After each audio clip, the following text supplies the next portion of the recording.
Waheguru Ji Ka Khalsa, Waheguru Ji Ki Fateh. Welcome to the segment of Coach Gurbani's a-sabad-a-day. We continue with Saloks 37 and 38 of Bavan Akhari, Kabir Jiyo. And the letter of the alphabet, Vava and Vava. And the recitation.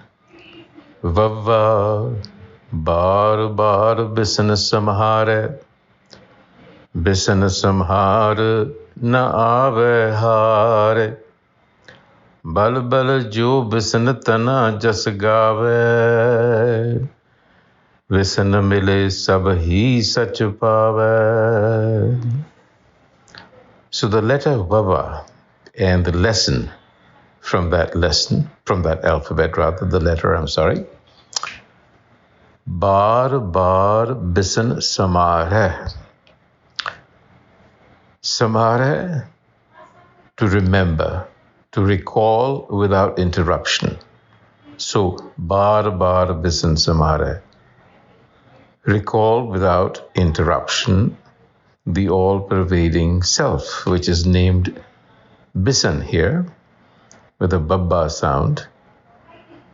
And it is a term used for Vishnu, the all-pervasive one of the gods of the Hindu pantheon, the preserver. But as we know, Gurbani has used existing terminology and redefined it. So here, Bisan is not a deity to be worshipped, but the self to be recalled within. So Kabir Ji says, Bisan Samhar na ave har. Now, obviously, remembrance is not quite an accurate word to use for simrana or samhare. The word samhare is an action to be taken, and it comes from simran, which is again recollection, uninterrupted remembrance. Perhaps a better word is mindfulness. So instill mindfulness of Bisan in the mind, and then Kabir says, Na ave har, victory is assured. So there is obviously some sense of a game being played where victory and loss matters. And the victory is simply this. As we said in the previous passage, that you have found that rasa, that feeling of having created a masterpiece out of your life. Success. That is what success is in life. So Kabir says, if you do that, there is no way that failure will stare you in the eyes. Har na ave. And then he salutes those bhagats, devotees, who in servitude to the self, jas gave, sing praise to it, meaning not only actually singing praise to it, but to also cultivate the qualities that they are singing to. And Kabir says, Visan mile sab hi sach paave. So when that happens, when the self is realized, the mystery of existence is revealed. And now the letter Vava. Vava, vahi janiye, va janne iho hoye. Ehe ar oh jab milay, tab milat na janne koi. A two-liner, short but profound. Realize the one, vahi janiya, by becoming like it. Va janne iho hoye. Become like the self, meaning absorb its qualities. It's a symbiosis. When the symbiosis between this, and And that oh jab mile, when the synergy happens, eh or oh jab mile, then no one can tell the difference between them. So you see, there really is no distinction at bottom. So it's a synergy that we have to realize. Now, there are a few thoughts that I will leave you with. Kabir's admonition is to remember or to bring to mind the all-pervading self. What does he mean by that?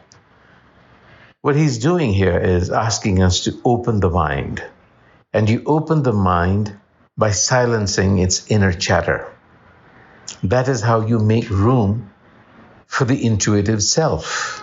Else you are crowding it out with your thoughts. And I quote Einstein here, of all people, who says that the intuitive mind is a sacred gift and the rational mind is a faithful servant. But we have created a society that honors the servant and has forgotten the gift. That is really the key problem. Here is another quote, this one from Steve Jobs, who spent a good bit of time in India when he was a young man, young adult, as a hippie. He says, and this is a quote from his biography, he says, the people in the Indian countryside don't use their intellect like we do. They use their intuition instead. And the intuition is far more developed than in the rest of the world. He goes on to say, intuition is a very powerful thing, more powerful than the intellect, in my opinion. And that's had a big impact on my work. He goes on, Western rational thought is not an innate human characteristic. It is learned. It is a learned habit. And it is a great achievement of Western civilization. In the villages of India, however, they never learned it. They learned something else, which is in some ways just as valuable, but in other ways, perhaps not. And that is the power of intuition and experiential wisdom. And that is what Gurbani is teaching us. So contrary to what we think, the rational mind does not lead us to the truth of Gurbani. Unfortunately, though, the rational mind is the golden calf that is being worshipped in our culture nowadays. So what we require is a combination of the rational with the contemplative, the intuitive, and the mystical to experience the rasa that we discussed just yesterday. We need a whole mind to reach what is pura, the whole.